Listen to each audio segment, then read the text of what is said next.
Allu Arjun non bailable కేసులో arrest కావడం అనేది రెండు తెలుగు రాష్ట్రాల్లో సంచలనం సృష్టిస్తోంది.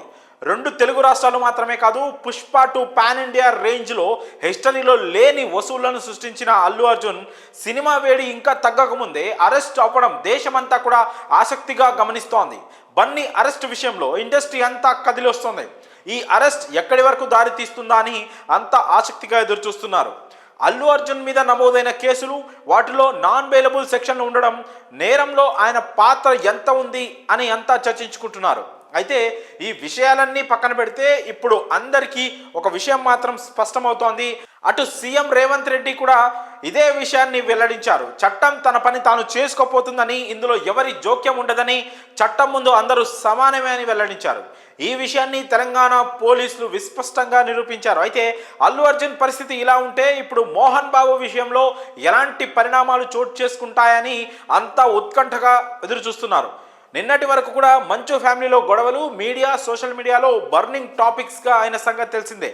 ఈ క్రమంలో మోహన్ బాబు మీడియా ప్రతినిధులపై దాడి చేశారు. దీనిపై హత్యాయత్నం కేసు నమోదైంది. అయితే ఆ రోజు ఘర్షణల్లో తనకు కూడా గాయాలయ్యాయంటూ ఆసుపత్రిలో చేరిన మోహన్ బాబు 2 రోజుల తర్వాత డిశ్చార్జ్ అయ్యారు. ఈలోగా హైకోర్టును ఆశ్రయించి తన మీద తక్షణ చర్యలు ఉండకుండా ఉపశమనం పొందారు. ఈ దాడిని జర్నలిస్ట్ సంఘాలు, పలువురు రాజకీయ నాయకులు ఖండించారు. మోహన్ బాబు క్షమాపణ చెప్పాలంటూ డిమాండ్ చేశాయి. ఆ తర్వాత మోహన్ బాబు దీనిపై స్పందిస్తూ దాడి చేయడం తన తప్పేనని, తన ఆవేదనను అర్థం చేసుకోవాలని కోరారు. గాయపడ్డ జర్నలిస్ట్ తన కుటుంబంలో ఒకరని, తమ్ముడు లాంటి వారని అన్నారు. జరిగిన ఘటనకు బాధపడుతున్నానని తెలిపారు. కానీ తాజాగా వచ్చిన సమాచారం ప్రకారం మీడియాపై దాడి కేసులో సినీ నటుడు మోహన్ బాబుకు తెలంగాణ హైకోర్టులో ఎదురుదెబ్బ తగిలినట్టు తెలుస్తోంది. ఆయన చేసిన ముందస్తు బెయిల్ పిటిషన్ను కోర్టు కొట్టేసింది.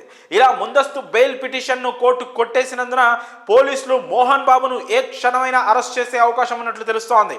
ఓవైపు అల్లు అర్జున్ అరెస్ట్, మరోవైపు అరెస్ట్ టెన్షన్లో మోహన్ బాబు. ఏ క్షణము ఏం జరుగుతుందా అని ఇండస్ట్రీతో పాటు అభిమానులు కూడా ఉత్కంఠగా ఎదురు చూస్తున్నారు.